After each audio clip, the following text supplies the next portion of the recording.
My name is Megha Subramaniam, and I am an associate professor at the College of Information Studies at the University of Maryland. I'm here today with my dear friend, Linda. Linda, would you like to introduce yourself? Hi, everyone. I'm Linda Braun, and I am a learning consultant. Thank you, Linda. We'll dive in right now because Linda and I have a lot of things to cover. So we're just going to go ahead and get started promptly.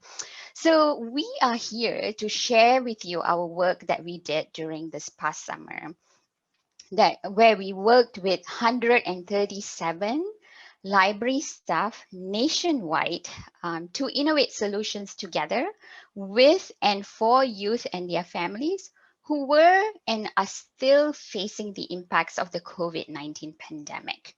We had 7 co-designed Zoom sessions. So when I say co-design sessions, these are not sessions that Linda and I present and library staff listen. These are sessions where we think together on the challenges that the communities face. We talk about how these challenges differ from one community to another and how we can learn from each other to co-create solutions. Linda and I also did some interviews with the library staff that worked with us. So we're going to share with you today the results of that work, which is a field guide. Linda is going to drop the link to the field guide in case you still don't have it. Linda is going to drop the link right now to the chat. And we want to also share with you the process, which I just mentioned to you, how we went about developing the field guide. Because as we go along, you will see some quotes from the design sessions and the interviews as we share the specifics of the field guide. And most so, we want you to know that the field guide is a result of crowdsourcing problems and also issues and solutions that we use to create this field guide. So today, we are going to share with you the highlights in the field guide, in particular, paying attention to the question that you see on the slide, which is what is essential when serving youth and families during crisis. So we'll share with you a bit about how we got started with this work that took about 6 months to complete. We'll share with you the foundation of our work, which is the public servant mindset.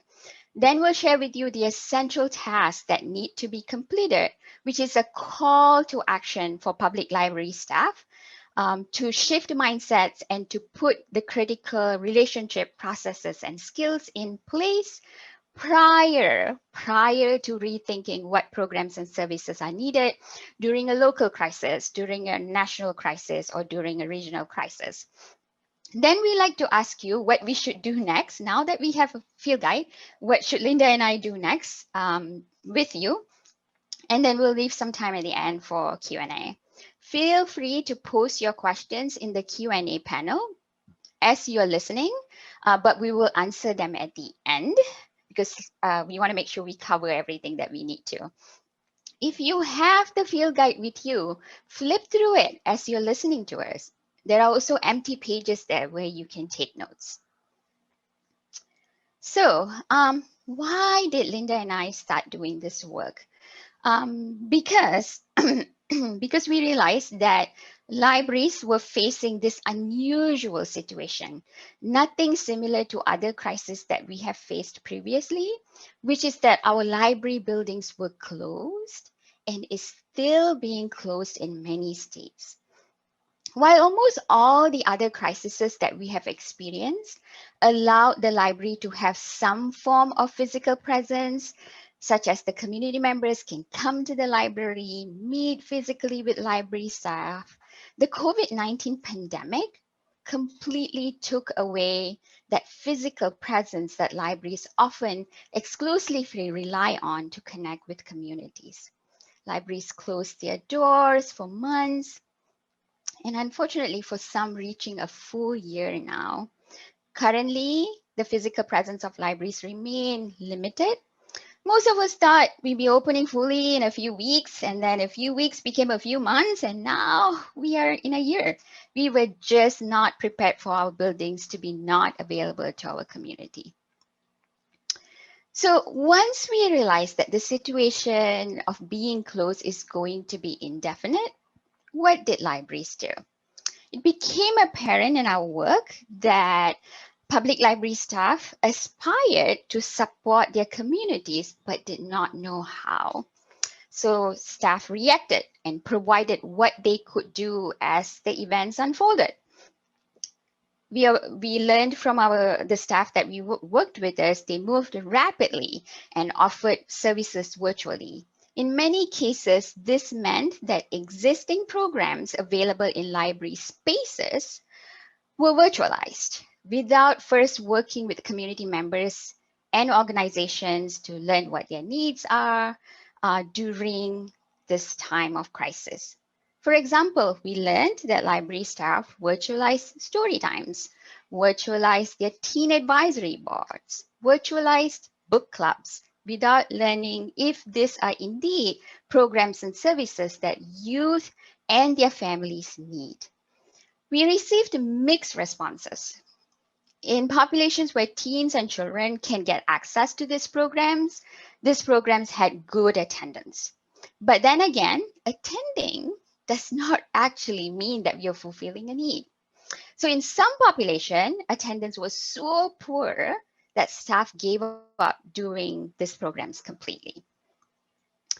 We also learned that when library staff wanted to do something that truly responds to the needs of the community, library structures and systems do not accommodate.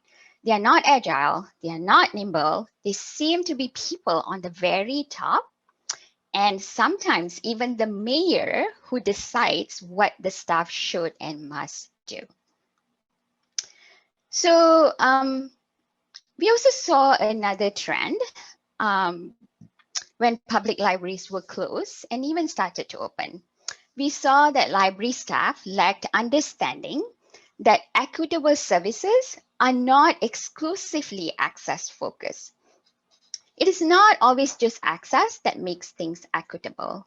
It includes a deeper investigation into the assets that are available in the community, which will result in providing services that will be most useful during crises.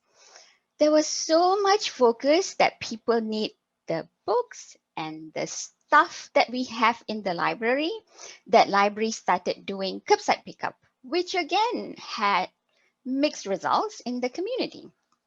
We learned from the staff that worked with us, it was very much appreciated in affluent communities and then less demand in underserved populations, because guess what?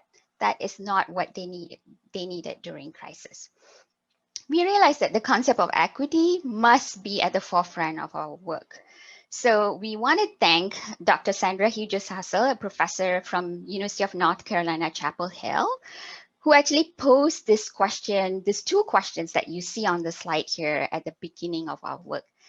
So big shout out to Sandra if she's among us in today.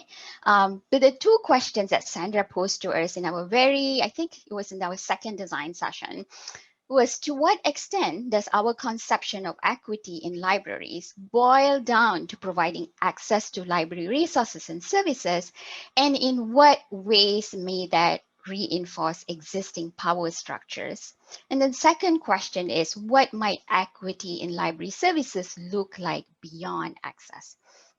Again, equity is about people and not the stuff that we have in the library.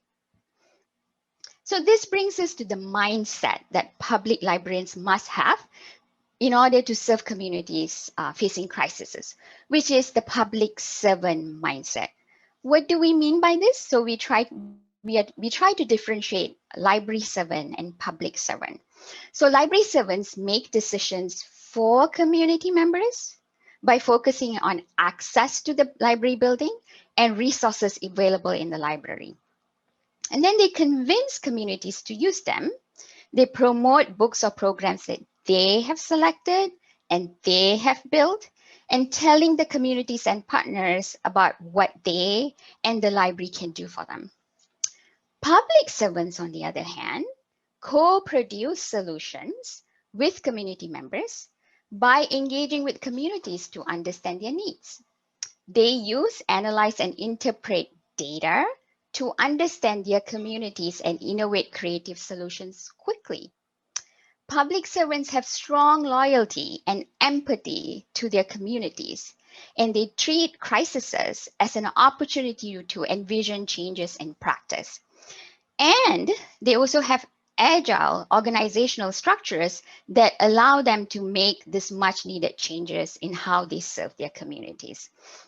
So this public servant mindset was not evident in our interaction with library staff, especially in the beginning of our design sessions that we did, but one that we felt very strongly that library staff must have in order to be able to serve communities during crisis.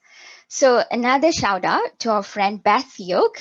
Beth Yoke is a Chief Strategy Officer at the Public Library of Cincinnati and Hamilton County, who brought the need for this mindset during one of our sessions. Thank you so much, Beth. This mindset underlies our entire work and the essential tasks that Linda is going to talk about next.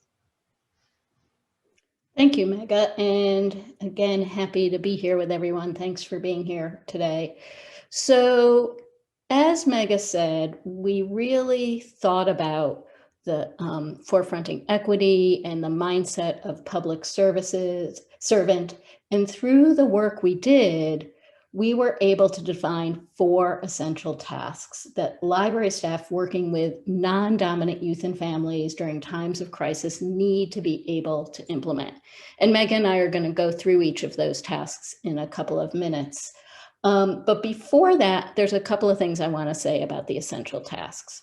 First is these are not sequential. So they appear in the guide one after the other, but you see here that we've used very specifically decided to use this gear imagery because they are all interconnected and they're going around and one is informing the other. So we want to make sure that everyone understands that you come into this work from where you are, and you might start at Learn About Community, if that's where you are in the work you're doing with community and youth and families, or you might start at the co-create, or you might start at the decision-making gear or wheel. And so these are not sequential, and we want you to go into this work, and we hope you will go into this work to actually think about where are we and how do we do this. And the other part of this is that they're not only not sequential, but they're iterative. So you might start with Learn About Community, then go to co-create, and then say, wait a second, we learned something through this co-create process, and now we have to go back to Learn About Community. So as I said, we very specifically thought about these gears as interconnected and going round and round, and you need to go back and forth. And I often think about the research process when I'm thinking about this, because when you're doing some research, you start in one place, you learn something, and you go back and you revise. So we're constantly thinking about that. So it is not a step-by-step process. When you are working with youth and families before, during, and after crises, it is not a step-by-step process. And you need to be able to continually reflect on what you've done and learned, and then determine what happens next. And you have to, we'll talk about iterate and assess, and you have to say, wait a second, maybe we need to change what we thought and try something else. You should not expect that one step leads to another seamlessly. This is messy work, and the mess is part of what we all have to learn to deal with and work with, and that you have to be flexible and nimble in order to move through these processes and these tasks during times of crisis.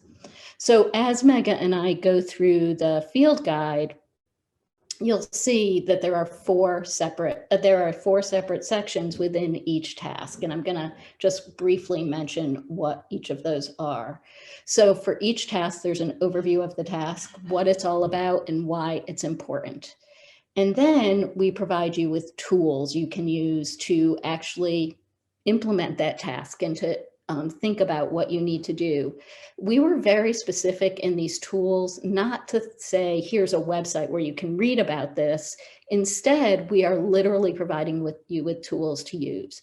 So you can take some of our templates and use them as you go through the process. Everything is something that you can actually interact with as opposed to just reading. Now, there's nothing wrong with just reading, but that's in our how and why part. And then we have a section called What It Looks Like in Practice. And these are real life examples of what library staff have done, what they're doing during times of crises in order to support non-dominant youth and families. And so you can read about real life experiences. And then we have a section that's called Do It With Others, DIWO.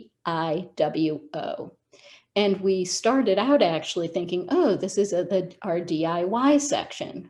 But no, to really implement and think about this whole idea of learning with community and co-creating with community, we realized that it's not do it yourself, it's do it with others. So we have a section where we provide a set of considerations for you to think about now that you've read about the why and the what, now that you've seen the tools, like what does it really take in order to implement this with others in your community? And I want to again say, and we were very careful that the do it with others isn't, again, not step 1, step 2, step 3, step 4. It's like, here are things to consider based on where you are in this process and what you're going to be working to achieve. So those are the different pieces. And you'll see here that everything is centered around the idea of community, as you see in this image. And then in the, you can't see as well, but it's also the public servant mindset is flowing throughout. So keep those things in mind as we continue.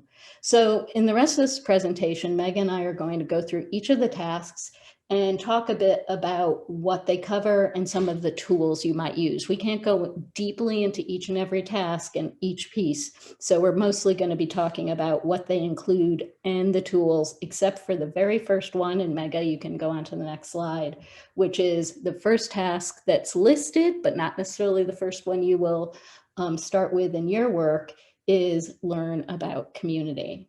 So in the field guide, we're working to support youth and families during times of crisis, and it should mean moving outside of your comfort zone.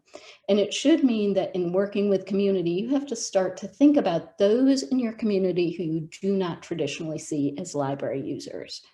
And they may not be in your buildings, taking part of your traditional programs. And when buildings are closed, of course, no one is in your buildings, but you want to think about those people who aren't in your buildings now because they're closed, but tend to never come to your building and you tend to never get to see them. And you want to think beyond community who naturally takes part of summer reading programs or story times and teen advisory groups and all those kinds of things. And think about learning about community beyond who comes into your 4 walls when your buildings are open. Mega, you can change the slide. So as it says on the slide, the focus of working with community also shouldn't be thinking about what the problems are, but thinking about what the assets are. What are the strengths in the community? And then thinking about, how do I find out what all the great things are that are going on with and for the community?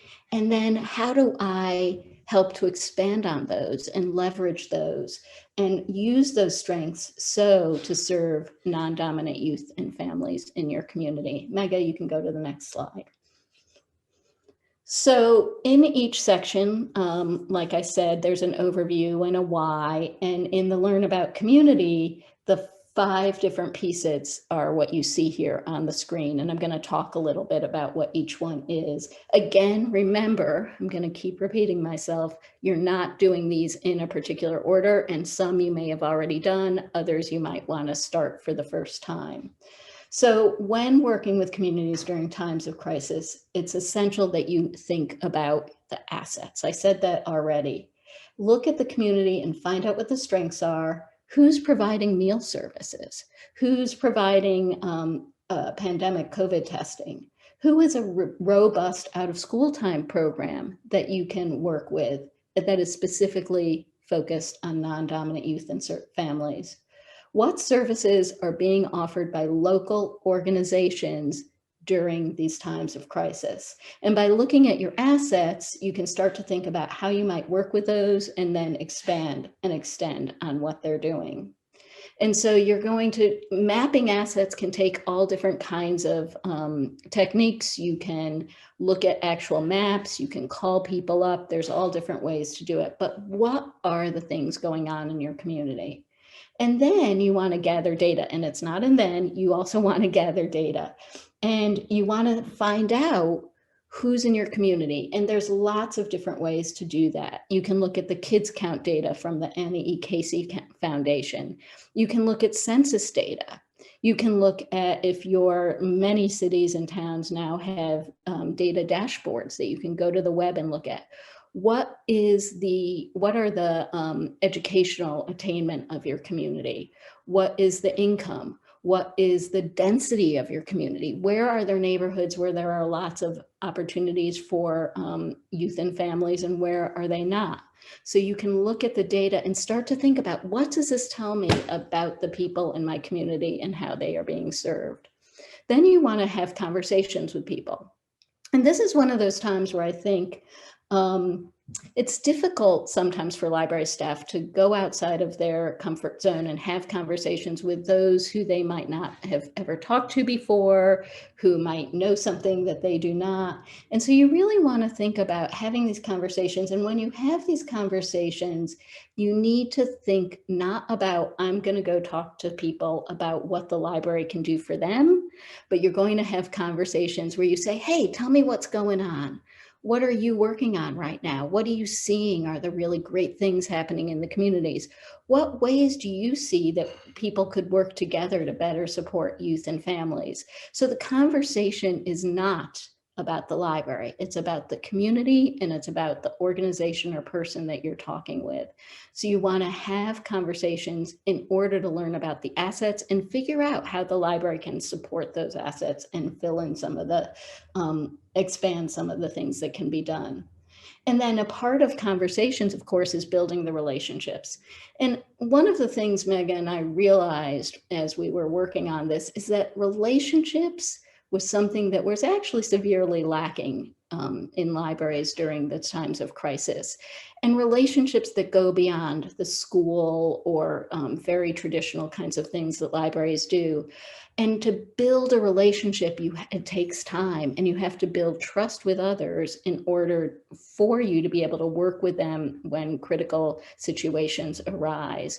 And so while this is about, I have to say, while this work is about serving youth and families during times of crisis, we discovered that those who had relationships in place already were able to be more flexible and nimble in providing services and in serving non-dominant youth and families successfully. So while we are talking about during times of crisis, I highly, strongly push, encourage people to actually start those relationships now, and to think about how do you build that trust, and to take the time to work with others, and to have opportunities to talk with others before you actually have to be thinking about a crisis time. And then the last part is, in the learning about community, is aspiring to collective impact. And if you think about collective impact, the idea is that people in a community, organizations in a community, are all working towards a common goal. And if we all have that common goal, then we work on that together. And you figure out, oh, the 4-H has this common goal that we have. What are they doing and what are we doing, and how can we all reach that together, not in competition, but as a way to serve our community from our various vantage points and reach collective impact, because collective impact leads to successful and vital communities. Megha can go to the next slide, please. So as I mentioned, we have our tools in the each of the sections, and in the Learn About Community section, our tools focus on those things I was just talking about. We have tools for going out and asset mapping, and include how you do it, and then actually materials you can use to create asset maps.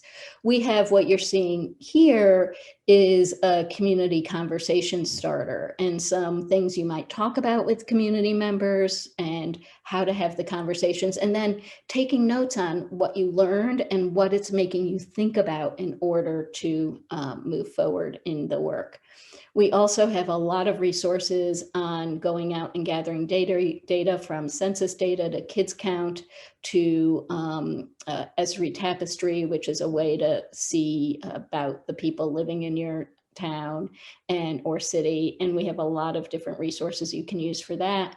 And then logic models. And logic models are a way in which you can say, you use a backwards design approach and you say, here's what we want to achieve with our community. And so you're looking at your logic model and saying, here are outcomes and here are our resources. And then what do we do in order to achieve that? And we have templates for you to use to create logic models. We have examples of logic models and resources so that you can put one together and work with community to reach collective impact outcomes. Mega, next slide. So as I said earlier, we include in each of the sections an example of a library that's doing this work. And our example for Learn About Community is the Providence Public Library. And I think there's a couple of people from Providence here. So thank you for doing the great work and talking to us about it.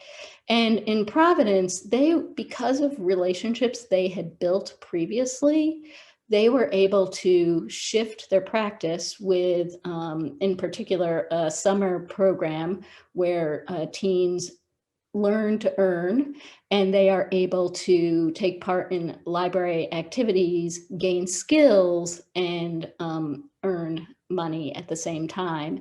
And the library took their Data for Good project, which is teens learning how to use data, visualize data, and analyze data for other organizations. They were able to take that, put it online, provide the teenagers with the technology they needed, revise the curriculum that they needed in order to do it in that virtual environment, and work with community partners.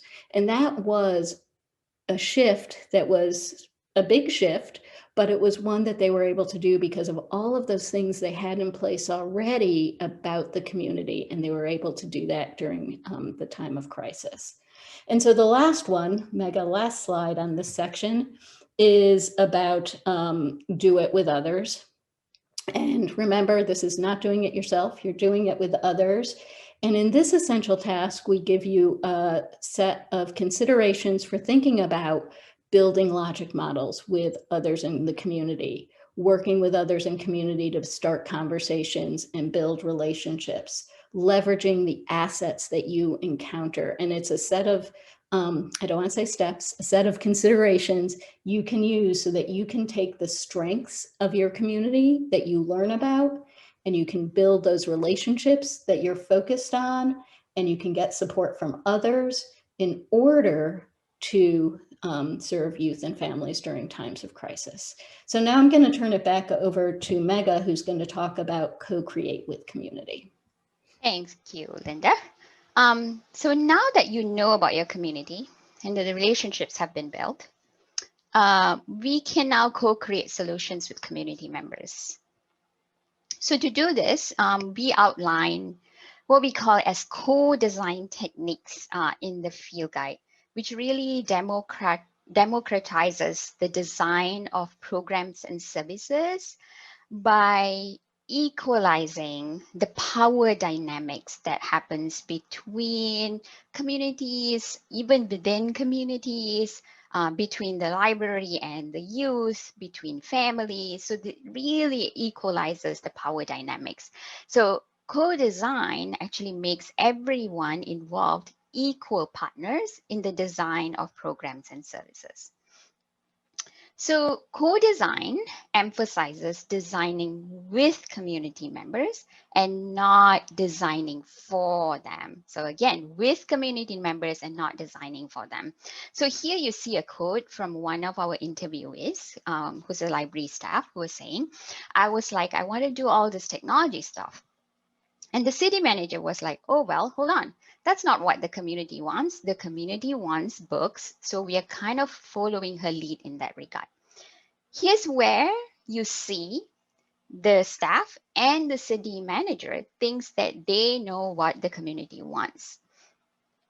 What we also realized as we worked with the 137 library staff that worked with us in the summer is that co-creating with the community is the essential task that is most foreign, most difficult to understand for a lot of library staff.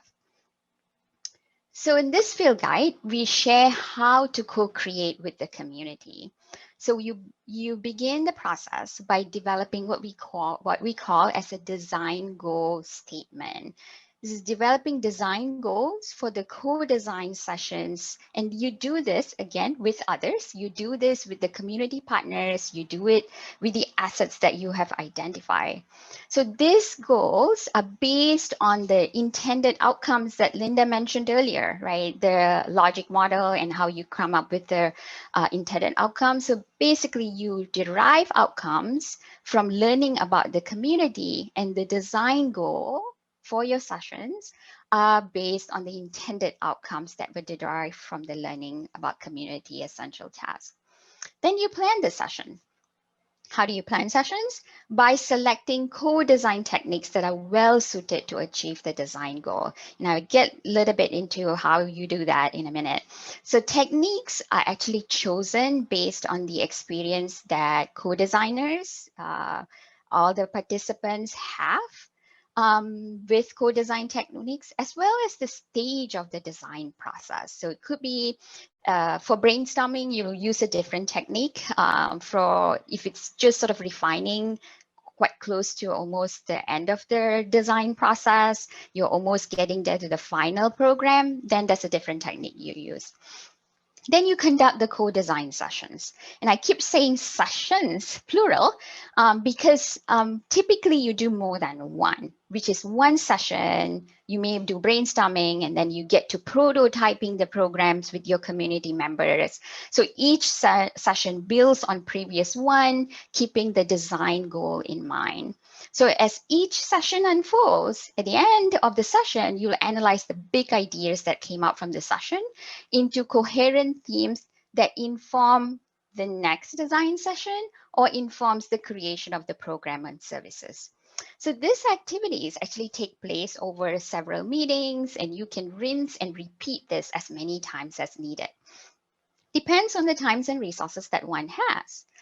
I always say to people that do the co-design sessions, even if you can't do more than one session, even if you can't do multiple sessions, doing at least one co-design session tells you what the community wants and needs. You're co-creating it rather than just doing everything by yourself, right? Coming up with the programs by yourself. And even doing that co-creation once or twice with the community really gives you a lot of things to move forward with.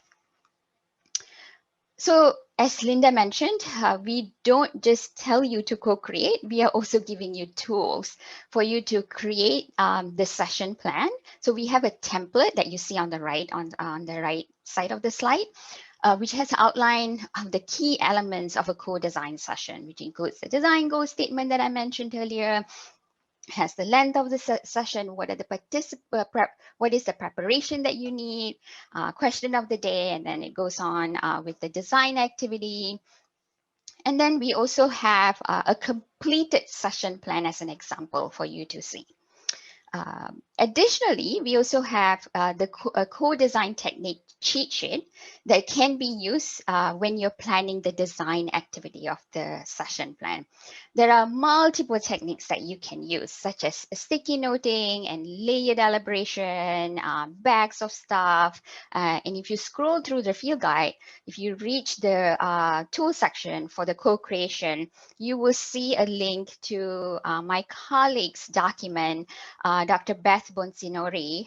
Dr. Beth Bonsinori is a research scientist at the University of Maryland, and this is what she does. She does co-designs. And in that tool section of what she has created, you will also see that she also has how to use online tools to use those co-design techniques that I mentioned. But how do you use like Zoom whiteboards, or how do you use Jamboards to do the co-design? So we also have what it looks like in practice in this co-creation section. We share how Austin Public Library co-designed with teachers in their community. As you see on the left side on the slide, you see a Jamboard that they did with the teachers. And we also have the do it with others that you can refer in the field guide. So I'm going to move to the essential task, iterate and assess with community. Linda knows this, but I am very, very passionate about iteration and assessment. We say libraries have make impact in our communities, but when we are asked to demonstrate our impact, we show attendance data. While attendance data says something, but the attendance data don't truly demonstrate whether the outcomes of your programs and services were reached. During the crisis of 2020 and 2021, as I mentioned earlier, most library staff quickly pivoted to virtual programs or continued current services with minor modifications. So they did curbside pickups, to-go kits. In many services, the in-person program shifted to a virtual platform without determining if the program actually needed any kind of modification or even needed by community members to fulfill crisis-related needs. To design services that are community-centered during crisis, library staff need to assess their services and also iterate accordingly. During our first design session, we posed this question to the staff that was participating in the design session. How do you know if your program is successful? Here you can see one of the participants is saying, I don't know, to be honest. A lot of attendees at the virtual programs, I don't know that's a good measure. So this brings us to the need of this essential task of continuously iterating and assessing to know if your program is successful. So my big question to you is, why waste time building and offering something during a crisis when it does not reach the outcome or not fulfilling crisis-related needs? I was just talking to some library staff the other day who've been doing some take-home kits, and they were telling me that those take-home kits take a long time to put together. You have to determine a theme, figure out what to put in it, and then package them and put them outside. So you want to know if kids are actually using it, right? And actually learning something from it. And here's where the iteration and assessment comes in. So how does one iterate and assess with community during crisis time? So we saw this manifesting in a few ways, depending on where you are at in terms of how much you know about the community needs and assets. So the essential task, learn about community, that Linda mentioned earlier. So there are many variations of how assessment and iteration can manifest during crisis. I'm just going to mention a few. In instances where you know about your community and have co-created the programs and services with your community, you can assess it to know if the program is successful in meeting the outcomes of your co-design programs and services during crisis. In some instances, the assessment will tell you what is the slight modification that you will need to make the program accessible to the community that you know needs this service the most, like the Providence Public Library example that Linda mentioned.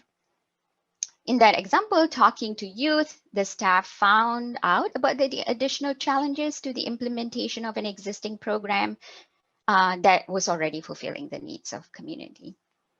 In instances like the take-home kit that I mentioned earlier, assessment will tell you if you should continue doing the take-home kit or completely ditch it, do something else. Okay? So in each of these instances that I just mentioned to you, you will first identify what to iterate and assess. And then you create, select, and administer the assessment. And I'll talk a little bit about the types of assessments. And then you'll analyze the data that's collected and you iterate or you create new programs and services if you see those things are not working. We also found out that in instances where the relationship with the community is frail or just not there, staff really struggle to iterate existing programs to meet crisis-related needs or even to assess outcomes or even to rethink offerings. This is because there's no way to talk to your community to collect this data that's needed. So this resulted in programs and services that did not respond to what community members truly need during crisis. In such instances, we strongly recommend that library staff learn about your community and co-create with your community the two essential tasks that Linda and I just described. You will not be able to execute what I have on the slide here if there is no way for you to connect with your community. If you're at the point where you can iterate and assess, as I've just pointed out, as with all the aspects of the work described in the field guide, you should not evaluate and iterate on your own. Work with your partners, work with the community members to look into the work you've been doing and make decisions about the next steps. It's crucial to measure the collective impact that you and your community partners have in your community. So to achieve this, the assessment tools that you select, remember just now, create, select, and administer assessment, the tools that you select must align with the outcomes that you've articulated for the programs and the services that you're offering during a crisis. So in the field guide, we offer a table where that tells you which assessment tools to use for which type of outcomes. We also offer a bank of assessment tools that I have collated in the past few years, and I'll continue to update it. It's a Google folder that's linked to the field guide so that you can use to adapt to your outcomes of interest, or you can use it as inspiration to create assessment tools from scratch. We also recommend that you look closely at the evaluating library programming that the Connected Learning Alliance folks have put forward. It's really useful for evaluating programs as well. Again, check out the field guide for how this essential task manifests in real life and how you can devo. Linda. Thank you, Megha. And for our last essential task, we're talking about designing structures for community. And Sarah Ryan, I see your question in the Q&A, and this may get to some of what you're asking there, and then we can follow up if you have more on that. So one of the biggest challenges that we saw libraries struggle with during 2021 pandemic and other crises was having structures that were flexible enough to respond and to support community during the challenging times. And we saw libraries struggle with structures that allowed, enabled, empowered staff to be public servants as opposed to library servants. And so we saw that this was not the norm, that the structures were not flexible enough to allow for the changes that we've been talking about and that we think are important. And we saw that decisions were being made without data, without information, and as Megha said earlier, often by those who are not in the library and working as a library staff member. So Megha, if you can go to the next slide.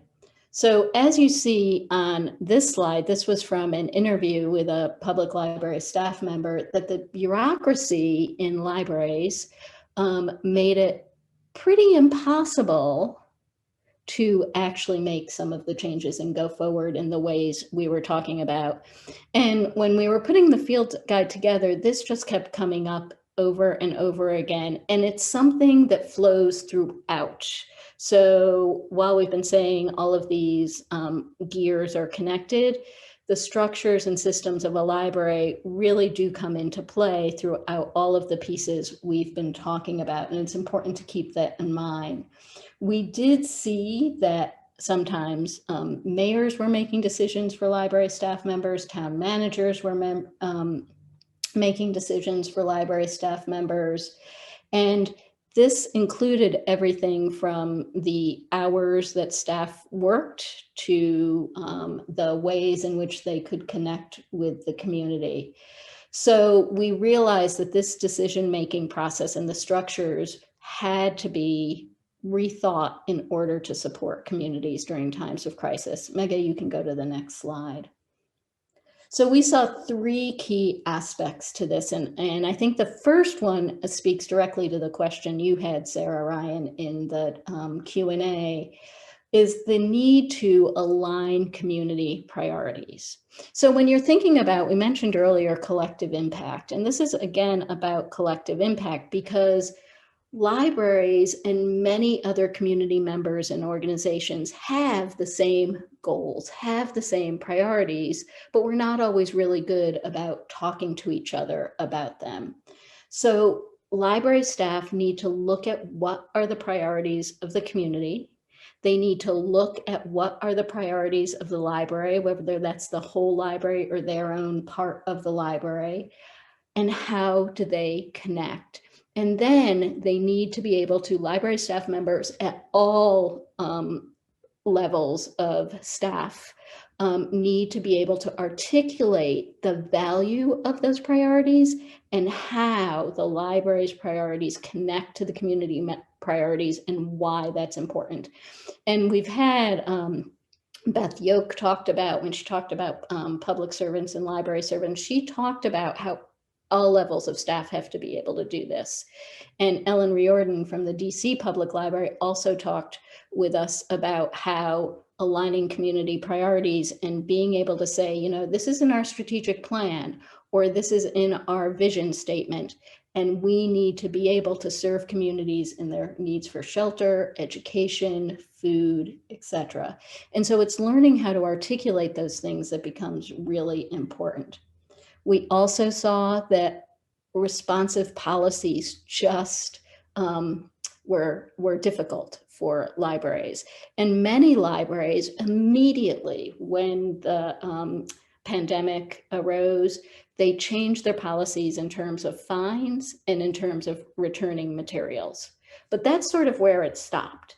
So libraries need to think about what are those other policies that we have in place that we need to quickly, very quickly change during times of crisis, and not just say, okay, well, it's all about this. Mega said at the very beginning, it's all about this. It's not about the stuff, what we're talking about.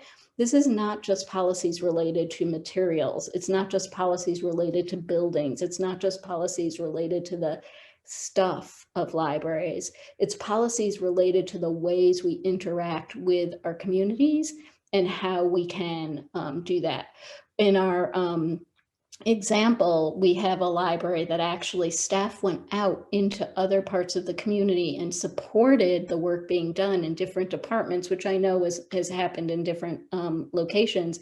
And as a part of that, that might seem like out of bounds, but as a part of that, that allows them to build relationships. It allows them to have conversations. It allows them to learn about the community, and those policies that they had helped to do that. And that also goes with the flexible staffing. It's really important at any time, but during times of crisis, that libraries rethink staffing. And so to move away from the transactional model, which is what buildings are often about, and to think about how do we provide staff, how do we give staff the time and the job descriptions that they need in order to be able to go out and build those relationships, to learn about the community, to have time to gather the data, to have time to analyze and come up with evaluations and outcomes what Megha was talking about earlier is staffing has to be flexible enough to allow staff the time and the skills to be able to do those things. So staff need to be able to be responsive to community through the model that is used for their job. Megha, next slide. So in this section, we just have 2 tools. And I have to say that as we were working on the design structures for community, it was difficult because, as Sarah Ryan alludes to, this is a new way of thinking that requires a lot of re-envisioning the way library structures are in place. And so the 2 that we have are the Nexus Lab Layers of Leadership, which is a great tool for looking at where you fall in the leadership change and chain of your library system, and then thinking about how do I use where I am to align and to articulate what the needs are of community and how they connect to the library's priorities. And the other one is a template you can use for that. So we've provided a template where you can say, okay, here's an asset of the community. Here's how we can work together to respond to needs. And here is how I'm going to talk about this with others. And so we encourage you to use this template so you can actually start talking with other people. And I want to say one other thing, that as I'm saying this, I want to make sure to say that you are not doing this alone. We've said you're doing this with community, but you're not doing it alone with your library either. There are other people in your library that you can work with on figuring out how to align goals, thinking about leadership roles, and all of these things that Megha and I have been talking about, because you don't work in a silo either in your library or outside of your library. So start to think about who else in your library you can work with in order to design structures and do all the other things we've been talking about. So we've been talking at you quite a bit now. So we want to, in a second, turn it over to you and answer some of these questions. But before that, Sarah, if you could call up the poll. We have a poll which is asking you, what do you need in order to bring these essential tasks into your practice? And we'd love to know what you would like to see us do next with you, not for you, but with you. And so we have these different ideas here. And if you could take a minute and do that, we'll just give you about a minute to do it, and then we will continue. So let's see what's going to come up. And if there's something in there that you want to have a specific topic, so we have webinars, podcasts, case studies. If there's something very specific within that you'd like us to talk about, please work on, please let us know that too. You can do that in the Q&A section.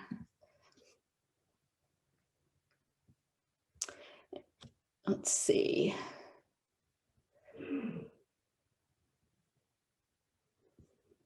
Give it about 10 more seconds.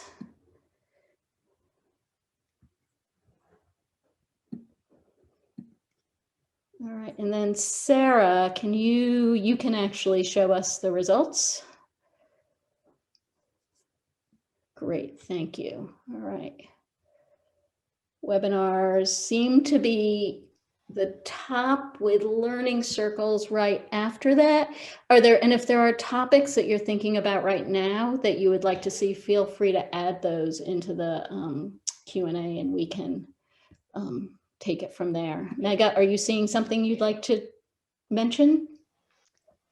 So I just want to say that if you have, if there are specific things that we have discussed today that you would like to learn more, you can put that in the Q&A chat. Also, I see some people posting others. I'm also curious to know what those others are. Mm-hmm. These are the things that I would love to hear more on the Q&A. All right, so I'm going to keep people type that in, but because we're like 5 minutes from the end, 6 minutes, I want to make sure to thank you. And this is from the field guide, and I know it's hard to read, but we want to make sure to say thank you to all of the people who helped us with this project. Megha and I did this pro bono. We did not have funding from anywhere, and we could not have done it without all of the people listed here, including Sarah Grun, who is managing this whole webinar for us, and she is the manager of special projects and initiatives at the University of Maryland iSchool. We already mentioned Beth Yoke and Sandra Hughes Hassel, and just so many others you see right here who had interviews with us and just a lot of other support. So thank you all very much. And now we're going to open it up to the Q&A. And let's see. So just to say, the forms are linked in the field guide. So you'll see a lot of links in the field guide, and you can click on those and you'll see those different tools that we've talked about. So Mega, I'm going to start with Caitlin Snyder's question, which you and I both can respond to, which is about, Caitlin has asked about the public servant versus library servant and how you contrast this idea with the idea of job creep and vocational law. And she says, I fully believe in the community need and our call to be equitable in our services, but where is the line for what libraries should do versus what other community organizations should do? I find myself more and more drained trying to be everything and everyone for everyone. So Megan and I actually have an article along with Nisa and Keanu, who worked with us on this project, in the most recent issue of Public Libraries on this very topic, because we heard this as we were doing various parts of this work, that this was something people were concerned about. And the focus of our article is that we are not asking you to do more, we're asking you to do different. We're suggesting, and we're actually, Mega said earlier that it's call to action. We're making a call to action to have you rethink what library services are and how we facilitate those services, how we work with communities. And we're not saying do this along with the 62 story times and the 55, whatever else. We're saying this is the focus of what libraries should be doing. And we understand that you can't do it all, but that in order to work with communities and serve our communities successfully, we have to be thinking differently and then saying, you know what? It's taken too much time to do this thing that's only serving a small group of the community, just like Mega was saying about the grab and go kits. We need to be doing this instead in order to support our communities more successfully. Mega, what would you like to add to that? So I think I'm going to take another 2 questions if it's possible. Okay. Linda, that was a great answer. I don't think I have anything else to add. So Sharon Owens had asked, will there be a follow-up discussion or feedback on Field Guide usage? We really, really hope so. At the end today, I will talk a little bit about what we would love to do now that we are hearing that the webinar is something that's interesting to all of you and other things that you have mentioned there. So we are hoping to have more discussion and feedback on that, which I will cover in like the last minute that we have. I also want to tackle this question about, I'm curious about gathering data on youth who have disabilities. None of the places you mentioned gather that data. Where would you go with that? That's a really, really good question from Carrie Banks from the Brooklyn Public Library.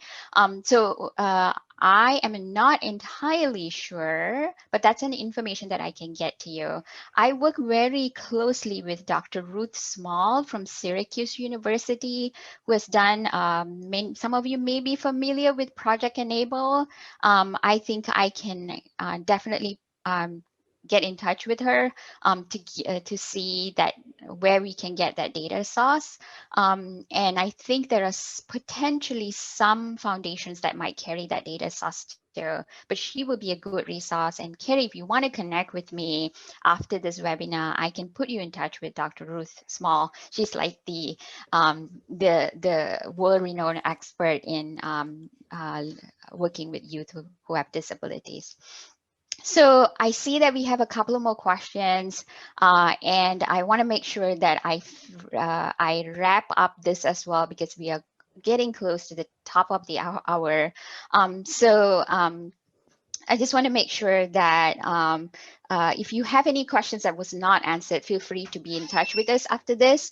But I want to mention that in addition to the field guide, we encourage you to read the articles that we have written about our work that have been published in various venues, including the one that Linda just mentioned. Linda is going to drop the link for our project website. The recording of this webinar will also be available in a few days through the iSchool, University of Maryland's iSchool YouTube channel. Linda is also going to drop the link to that. And you will also receive a recording of this. Give us a few days and we'll get that to you. Okay, this leads to the question that Sharon had earlier. We also would love to hear from you about how you're using the field guide to respond to the crisis-related needs in your community. Share your best practices, share your success stories, challenges, and even things that did not work. We want to know. When we proceed with what you just suggested in the poll, we would love to work with you in creating these additional items. You can see my contact information and Linda's contact information on the slide. One more important point I want to make. We want to strongly encourage you to leverage the funds that libraries will be hopefully getting through your state soon through the stimulus fund that was really recently approved to rethink your services and programs for your community that is still facing the impacts of pandemic and some of the crises that we continue to have other than the pandemic. We encourage you to use our field guide in planning and executing that rethinking process. Share with us how you're using it. We look forward to hearing your stories and experiences. Again, thank you to all of you who attended our webinar today. Stay in touch. Thanks, everyone. Bye.